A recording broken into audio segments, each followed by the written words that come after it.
Kalau misalkan saya tanya momen paling berkesan dari musim lalu, kalau Mas Iqbal ambil satu dari tadi rangkaian yang Mas Iqbal ceritakan.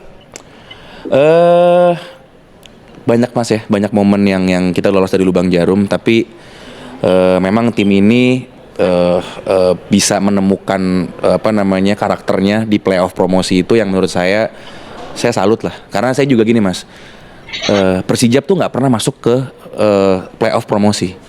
Kita pertama kali. Jadi kan kita sempat berpikir, ya ini pikiran saya sendiri sih. Kita di playoff pertama kali, apakah kita harus ada pengalaman dulu, ya kan? Kalau kayak tim-tim kayak PSIM, Persiraja, mereka kan di playoff promosi udah setiap tahun mereka lolos. Udah pengalaman gitu ya? Sedangkan kita sendiri nih, pengalaman pribadi saya dan juga tim Persijap dari 2019, itu kita nggak pernah di playoff promosi di Liga 2. Jadi penasaran, dari 5 tahun di Liga 2 itu, kenapa mas? Apa yang terjadi? Harus nunggu 5 tahun?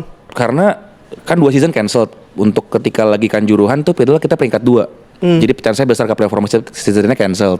Di satunya lagi kan COVID, jadi nggak ada kompetisi. Yang 3-nya lagi nih emang yang pertama itu kita di Solo dikit. Game terakhir kita akhirnya kalah sama Jogja. Habis itu akhirnya Jogja yang lolos lah kalau nggak salah. Ya kan.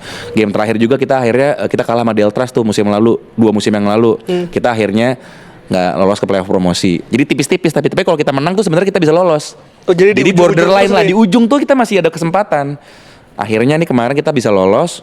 Saya berpikir oke, apakah ini fase juga yang harus dilewatin tim di playoff promosi seperti apa, mentalnya seperti apa. Dan ya saya amazed sama tim dan tim pelatih, mereka di playoff promosi walaupun awalnya mau sempet seret, nggak bisa golin, nggak ada menang, sejak PSKC itu poin kedulang terus. Kuncinya apa? Faktor kuncinya apa? Asing tadi yang menjadi kunci. Asing juga kunci, tapi lokal kita pun juga mateng ya. Ibaratnya di Liga 2 kemarin dia bisa buktiin. Saya nggak ngomongin Liga 1 ya. Liga 1 mereka harus masih buktiin lagi.